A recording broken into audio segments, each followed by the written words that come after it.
Okay, guys, I'm going to make a video explaining how I built a pretty decent gaming computer for little of nothing and a recent innovation which enables you to build an even better one for like, $300 more or something.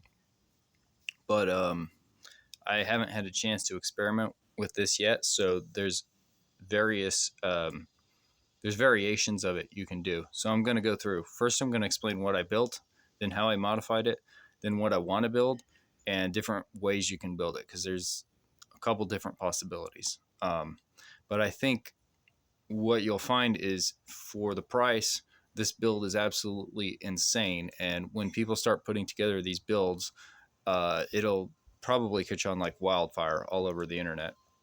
So what I built from studying YouTube channels, mostly from Asia and Russia, was a 2680 X99 system with 2400 megahertz RAM, and I used an RX 6800. So initially, I built it with a 2680 E5 Xeon version 4. A lot of people like to use the version 3s because they're cheaper and you can overclock them a certain way. I didn't want to mess with all that. I think the difference between the 3 and the 4, uh, because the 4 has a smaller nanometer, is pretty negligible. And there's a couple other tweaks on some of them that make it a little bit faster. So why bother trying to hack that and make your chip go a lot hotter all the time and you have to cool it down more? I didn't see the point. You can try it if you want to, if you just want to save a little bit more money and you're really into hacking. So that's what I built.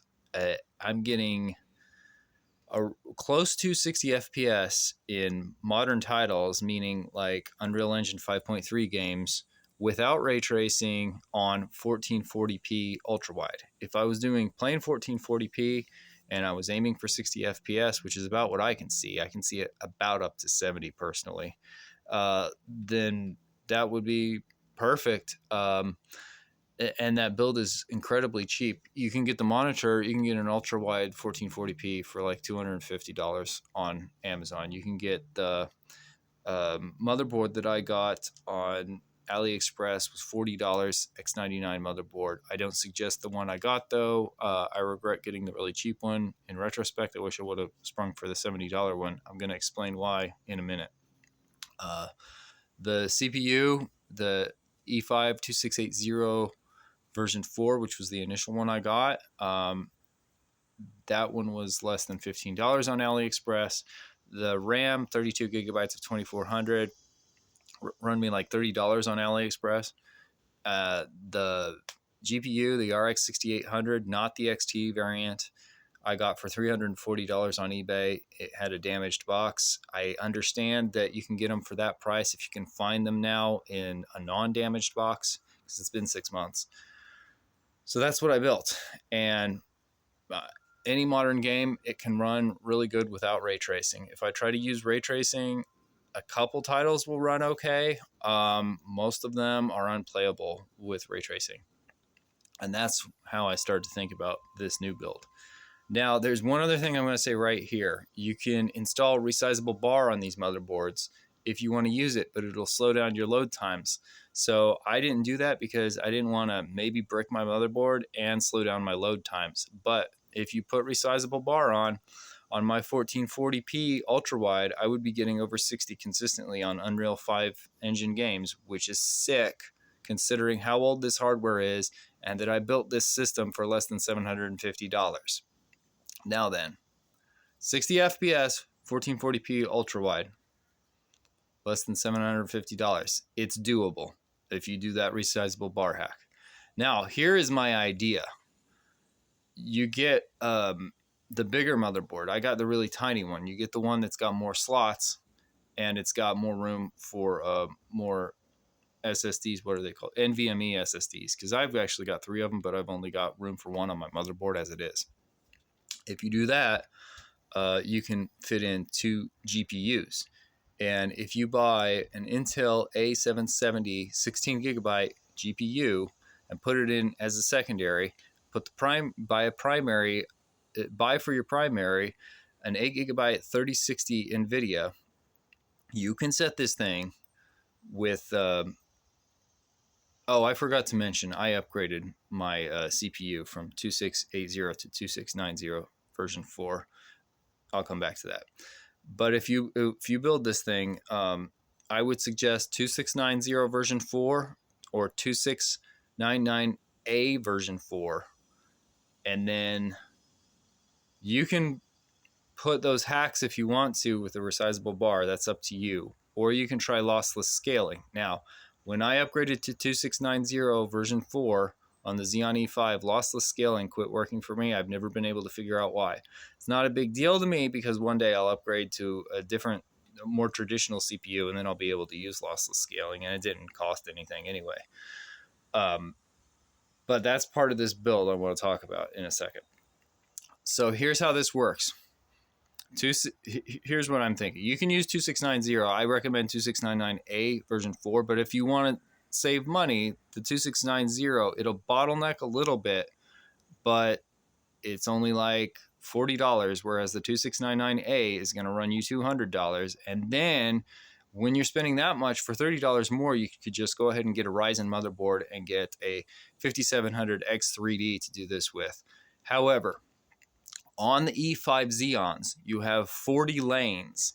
On the AM4 platform, you only have 16 or 20 lanes. And I think that's going to matter a lot with how this works. And I still haven't got to how this works. How this works is you're going to run XeSS upscaling through the A770, but the NVIDIA 3060 is going to render and you'll have ray tracing on. If you do this right, if this works the way I think it will, you should be able, for $500, you're going to invest $500 in 2 video cards. You should be able to get similar performance to a 4080 Super, if I've done all the math right. And that would be, you're using a $70 motherboard, a $200 CPU, or you could try the 2690 and your performance would be a little bit less, but it's way less money, $160 less. You could do resizable bar or not, or you could do Ryzen, spend a little bit money more and put the 5700 X3D, and then the resizable bar is going to automatically be in there. It's going to automatically be a feature that you can use at that point, I believe. Lossless scaling. If you're running Ryzen, you'll definitely be able to take advantage of lossless scaling, even if resizable bar for some reason wouldn't be compatible with the NVIDIA 3060. Basically, this is kind of like using SLI, but there's no actual SLI, and you don't have to worry about SLI drivers being out of date, because the A770 is going to be doing the upscaling independently of the 3060, which is going to be doing the ray tracing and the rendering. Combined together, that's $500 of money. It should be giving you performance close to a 4080. Now, there's one caveat for this build, which is an absolutely sick, insane build for the money. This motherfucking computer is going to put off as much heat as an actual space heater. My computer comes close already. Putting an A770 in addition to what is already running in there, you will be at space heater levels of heat. So, like, if you're in Russia in the winter and you want to heat up your room, this is the perfect build for that. If you're in Florida in the summer, where I am right now, you can't game. You're going to make your whole house explode. It's going to be ridiculously sweltering hot in there. I think I've covered everything about how this build works. You got to make sure you have room for 2 video cards on the motherboard. You're going to have room on that motherboard. If you're getting the right one from Machinist on AliExpress, it's a $70 motherboard. You'll have room for 2 NVMe version 3 SSDs and PCIe version 3, I mean. And those Xeons have 40 lanes. That's the pivotal point here.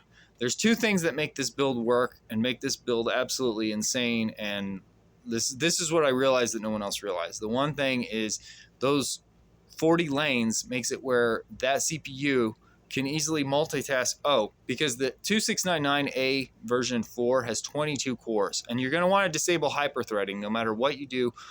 Unless you're using the Ryzen version of this build, always disable the hyperthreading on the motherboard. that will improve your single core performance on these Xeons, which are desperately in need of it, because Xeons were always designed to have low single core performance and make up for it through lots of threads. So the 2699A version 3 has 22 cores. You disable that hyperthreading, you got 40 lanes that those two graphics cards are using 16 each to, and both of those NVMEs are using 4 each. You're going to fill up every last one of those lanes, but they're all going to be directly connected into that motherboard, which is insane at multitasking. So all those lanes multitasking, it'll work perfectly. The communication between the two GPUs should just be absolutely seamless. And it's all those lanes that makes this a solution. It makes this solution competitive against modern GPU CPU combinations like a 7800 X3D paired with a 4080 Super, because in that system you can only have one GPU because you only have 16 or 20 lanes. And if, for example, if you want to have more than one NVMe, it's going to have to go onto the South Bridge, and that NVMe is not going to communicate with the CPU and load up as fast as your primary gaming NVMe would. In the build I've built, yeah, you lose a little bit of load time because you're going from PCIe 4.0 to 3.0, but not really that much. With all those lanes, everything's going to be talking. It's just, there's more bandwidth for everything to communicate faster. So like even the lack of gigahertzage on the Xeon CPU that is slowed down because it's not a modern CPU. It's like almost 10 years old. Even that'll matter less because you got 22 cores and 40 lanes. There's just so much room in the bandwidth that things won't get bottlenecked like they would be if you only have 16 or 20 lanes and you're trying to run 2 GPUs and 2 VMEs. NVMEs, it won't work. So cutting all that up into all these different threads, which can easily talk through all those different lanes, is about equivalent to what's going on with modern PCs that are going to cost you 2, 3, 4 times more. And remember, with lossless scaling, you can multiply that 2, 3, or 4 times, whatever your core, your base FPS is going to be. And I'm thinking base FPS on this thing in 1440p or 1080p, whatever. If you're upscaling using that A770 and using XeSS, I'm thinking your core FPS is going to be around 90. If you multiply 90 times 2, that's 180 right there. That's enough FPS for most people to be happy with. But conceivably, you get up to 360 FPS on the X4 on some of those hardcore monitors you guys like to use. But of course, you're going to have a lot of latency. Your character is going to feel heavy if you're using lossless scaling X4. But you could, especially with the 57X3D, and you could have a resizable bar on potentially too on top of that. That would be increasing your base FPS. So if you had lossless scaling running with that, with the two GPUs, I'm thinking that your core FPS is going to be somewhere around 90, 100, somewhere in there. 100 probably if you got resizable bar. And then using X2 won't provide too much latency, so you're getting 200 FPS. And you got what? You got $70 for the motherboard, $30 for the RAM, that's $100, $200 in the CPU, that's $300. The two GPUs together are $500, so that's $800. That's an $800 build giving you 200 FPS in 1440p with ray tracing. Get it? Get what I'm saying? It's crazy. That's absolutely crazy. How did I figure that out? It's the XeSS being able to run secondarily, almost like SLI, on the A770 paired with those 40 lanes, those crazy 40 lanes that you get on those old Xeons, and those 22 cores. You know, it's crazy. You split up the processing that much across those many lanes, and crazy things become possible. It's basically bringing SLI back, more or less. So that's the build.